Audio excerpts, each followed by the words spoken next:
మరో mid breaking చూస్తున్నాం. ఎన్టీఆర్ జిల్లా సత్యనారాయణపురం పోలీస్ స్టేషన్ పరిధిలో యూపిక్స్ చీటింగ్ కేసులో నిందితులను అరెస్ట్ చేశారు పోలీసులు.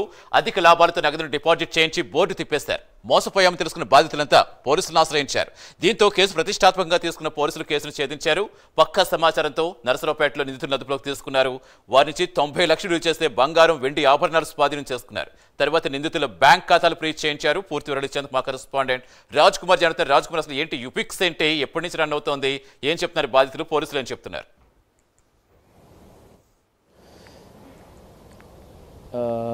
సతీష్, ముఖ్యంగా ఏదైతే యూపిక్స్ సంబంధించినటువంటి స్కామ్ వ్యవహారంలో గతంలోనే మనం ఎక్స్క్లూజివ్గా అక్కడికి వెళ్ళి అక్కడ ఉన్నటువంటి బాధితులతోనూ అక్కడ ఉన్నటువంటి ఆఫీస్ పరిధిలోనూ ఉన్నటువంటి వాటన్నిటిని కూడా మనం ప్రత్యేకంగా చూపించడం జరిగింది. ఇదే క్రమంలో ఈ యూపిక్స్కి సంబంధించినటువంటి స్కామ్ వ్యవహారంలో దాదాపుగా 200 కోట్ల రూపాయల పైచీలకు డిపాజిట్లు జరిగినాయి. ఈ డిపాజిట్లన్నీ కూడా జరిగినటువంటి తర్వాత వీరందరూ కూడా ఏదైతే బోర్డు తిప్పేయడం జరిగింది. ఇప్పుడైతే పోలీసులు దీన్ని చాలా ప్రతిష్టాత్మకంగా తీసుకున్నారు. ఎందుకంటే బాధితులు చాలా సుదూర ప్రాంతాల నుంచి వచ్చి ఇక్కడ డిపాజిట్లు కట్టడం, అధిక వడ్డీలు ఇస్తామని వారిని మోసగింపులు చేయడం, ఇలాంటి అనేక రకాలైనటువంటి కార్యక్రమాలు ఇప్పుడున్నటువంటి పరిస్థితుల్లో చాలా ఎక్కువైపోతున్నటువంటి క్రమంలో ఇప్పుడున్నటువంటి నేపథ్యంలో యూపిక్స్కి సంబంధించినటువంటి వ్యవహారంలో ఉన్నటువంటి ఎవరైతే బాధితులు పెద్ద ఎత్తున ఫిర్యాదులు చేశారో ఫిర్యాదులను తీసుకున్నటువంటి సత్యనారాయణపురం పోలీసులు దీన్ని చాలా ప్రతిష్టాత్మకంగా తీసుకున్నారు.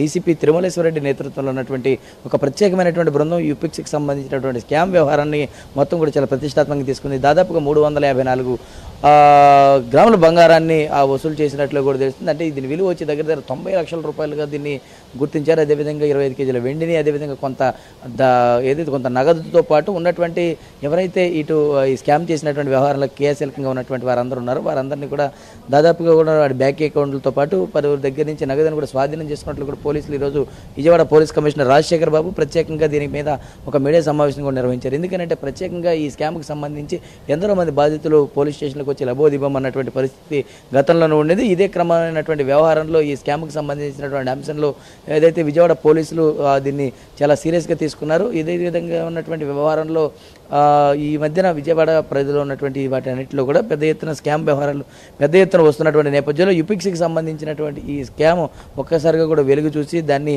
అందరూ కూడా ఆశ్చర్యానికి గురి చేసింది. ఎందుకంటే కోట్లాది రూపాయల డిపాజిట్లు కట్టి ఇప్పుడున్నటువంటి పరిస్థితులు అందరూ కూడా దీన్ని బోర్డు తిప్పేస్తున్నటువంటి క్రమంలో యూపిక్స్ మరొకరు ఎవరిని కూడా బాధితులని పోలీసులు అయితే హెచ్చరిస్తున్నారు. ఎవరిని కూడా తెలిసినటువంటి వారిని తప్ప మిగిలినటువంటి వారిని ఎవరిని కూడా నమ్మేటువంటి పరిస్థితి వద్దని చాలా స్పష్టంగా చెప్పారు. అందుకు అనుగుణంగానే యూపిక్స్కి సంబంధించినటువంటి వ్యవహారాన్ని పోలీసులు అయితే ఛేదించారని చెప్పుకోవచ్చు. Satish, right, thank you Raj Kumar.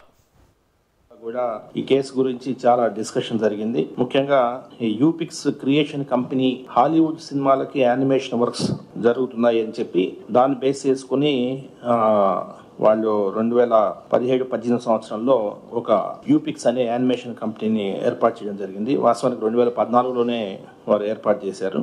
ఇందులో ఒక 70 మంది స్టాఫ్ పనిచేసేవాళ్ళు. ఇతని పేరు కిరణ్ అని ఇతను దీనికి డైరెక్టర్గా ఉండేవాడు. దీనికి సంబంధించి దాదాపు 344 మెంబర్స్ ఇందులో యూపిక్స్ గ్రూప్లో పార్టిసిపేట్ చేయడం జరిగింది. మీరు చూస్తే పీపీటీలో 592 కోట్లు అమౌంట్ ఇన్వెస్ట్ చేయడం జరిగింది. అయితే ఇందులో వీటిని 3 భాగాలుగా విభజించాము. 183 మంది లూజర్స్ ఉన్నారు. వాళ్ళు 353 కోట్లు ఇన్వెస్ట్ చేస్తే వారికి తిరిగి 159 క్రోర్స్ రావడం జరిగింది. అంటే 201 కోట్లు ఈ 183 మంది లూజర్స్ లూజ్ అయ్యారు. గెయినర్స్ 136 మంది గెయినర్స్.